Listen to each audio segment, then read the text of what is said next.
These great leaders of compassion, Martin Luther King Jr., Mahatma Gandhi, Paramahansa Yogananda, what do they all have in common? They all realized that nonviolence was the best way to get their point across, which was compassion. Their point was compassion because they saw all men, all peoples, as being equal, as being equally valuable on the trek towards human evolution, both spiritual and physical. Now we must realize that Martin Luther King Jr., he was killed because of his beliefs.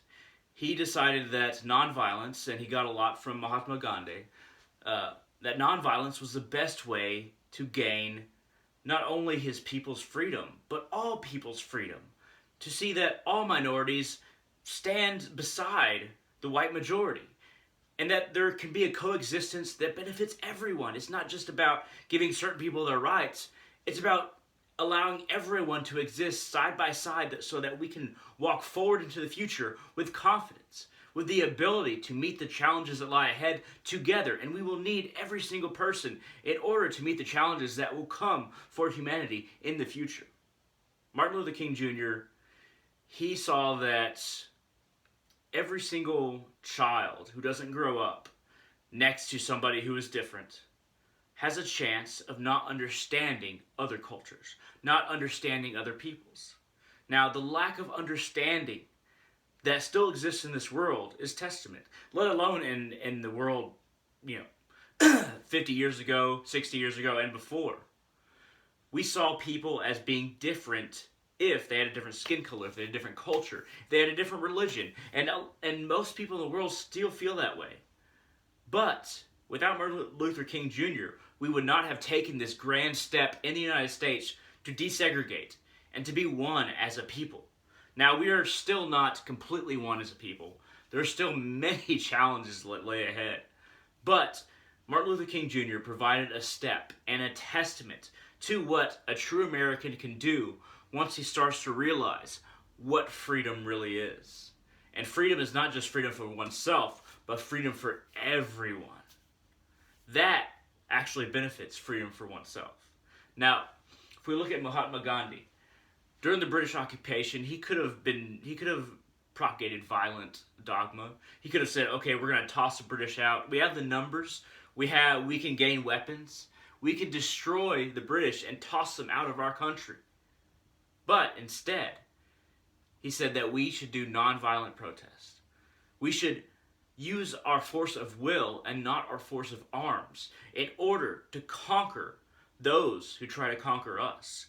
And when I say conquer, I don't mean that the Indians tried to conquer the British, but they tried to conquer the British's thought process that allowed them to subject them to oppression, to use the Indian people, to make them think that they were separate, to reinforce the most racist parts of the caste system that we still feel today, that India still feels today, and that Hinduism has been marked by for, many decades.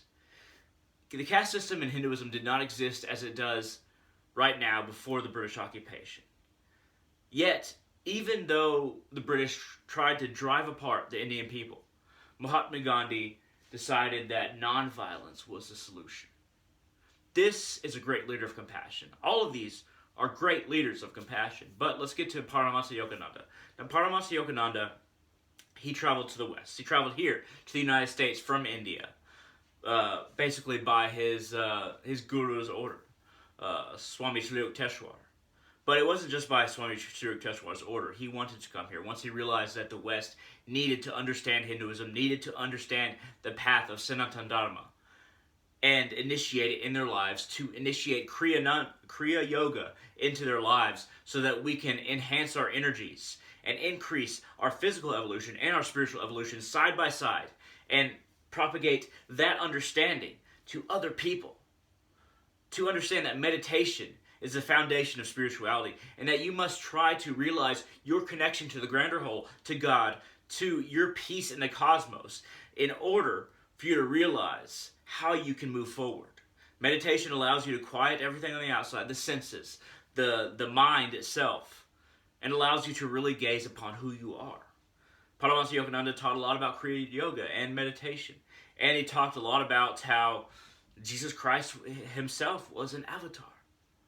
He was he was basically a piece of God's consciousness, a pure piece of God's consciousness that was sent down, that did not have any delusion, sent down into human form to be bound in a human form in order to guide people towards God.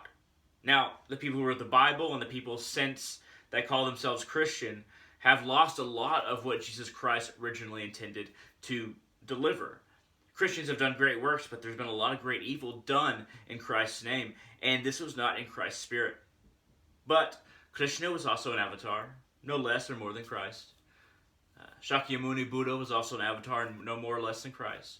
Paramahansa Yogananda recognizes these avatars, recognizes Narayana, even though Narayana is many thousands of years in the past, and nobody really knows exactly what kind of person he was. And it's very hard to gain teachings from someone who did not, there aren't works that have been preserved. Even Krishna had works that were preserved in the, for the Bhagavad Gita by just a few people, but they did get passed down, and they have been changed over time.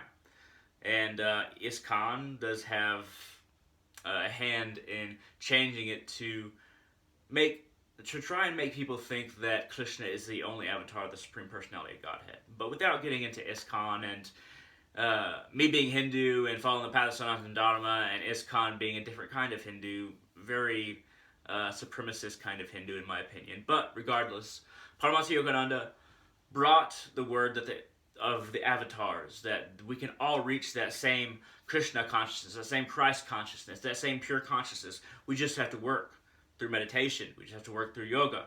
We just have to work on our desires and fears and taking them apart, destroying our attachments. Paramahansa Yogananda brought that to the West in a way that had not been brought before. And he also preached a lot about how human beings are essentially the same. We are not different. We have a role, every single one of us.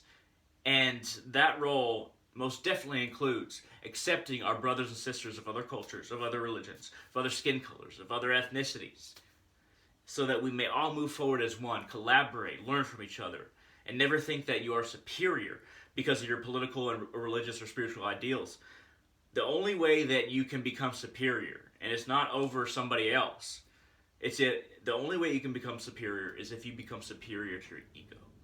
Destroying your ego, becoming superior to your ego, involves destroying your attachment to it, allowing it to fade away as you see yourself as not being an individual person or an individual identity that should be selfishly guided and try to get everything that he or she wants for oneself, but seeing one's role in the grander scheme of things and helping everyone, getting the best shape for everyone, not just a few people, not just you, but everyone. Then your ego slowly fades. And Paramahansa Yogananda talked a lot about that too. Mahatma Gandhi talked about that. Martin Luther King Jr. talked about not being selfish as well and working towards God. But regardless, these are all great leaders of compassion because they acknowledge that human beings are the same and that there is a path to complete union with that soul behind this world. Thank you very much for watching, and I hope to see all of you in the future.